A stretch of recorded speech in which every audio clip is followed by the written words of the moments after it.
Karimnagar municipal corporation 27వ division AFB party సింహం గుర్తు అభ్యర్థి బోట్ల శ్యామల కిరణ్ కుమార్ అలియాస్ టిల్లు పరామర్శించిన ఆల్ ఇండియా ఫార్వర్డ్ బ్లాక్ జిల్లా ప్రధాన కార్యదర్శి బండారి శేఖర్ మాట్లాడుతూ 27వ డివిజన్ బూత్ నెంబర్ 1102-27/195 నుండి 200 వరకు ఉన్న సుభాష్ నగర్ అమ్మాయిల హాస్టల్ వద్ద మా అభ్యర్థిపై జరిగిన దాడిని జిల్లా కలెక్టర్ గారికి ఎన్నికల కమిషనర్కి ఫిర్యాదు చేస్తామని తెలిపారు.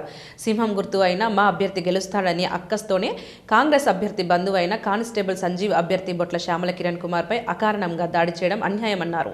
కాంగ్రెస్ ప్రభుత్వం పోలీస్ వ్యవస్థను అడ్డం పెట్టుకుని ఇతర అభ్యర్థులను బెదిరించడం, కొట్టడం ఏమిటని ప్రశ్నించారు. కాంగ్రెస్ అభ్యర్థినిపై చట్టపరమైన చర్యలు తీసుకోవాలని, వారి బామర్ది అయిన కానిస్టేబుల్ సంజీవ్ను సస్పెండ్ చేయాలని, ఉద్యోగం నుండి శాశ్వతంగా తొలగించాలని డిమాండ్ చేశారు.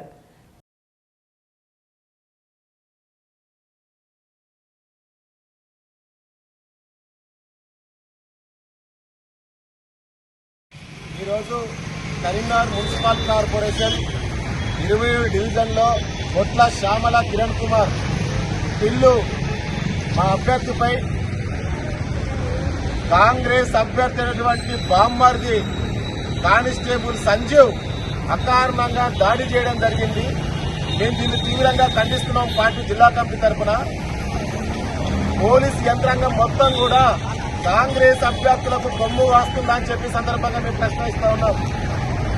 పోలీసులే దగ్గరుండి దౌర్జన్యాలకు పాల్పడితే ఫార్వర్డ్ బ్లాక్ పార్టీ అభ్యర్థులు కానీ ఇతర అభ్యర్థులు కానీ ఎక్కడికి పోవాలి, ఏంటి పరిస్థితి అని చెప్పేసి మేము సందర్భంగా ఎన్నికల కమిషనర్ గారిని మేము ప్రశ్నించదలుచుకున్నాం.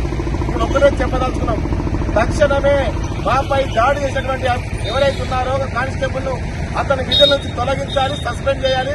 అదేవిధంగా కాంగ్రెస్ అభ్యర్థిని అనర్హుని ప్రకటించాలని చెప్పి సందర్భంగా మేము ఈ సందర్భంగా డిమాండ్ చేస్తున్నాం.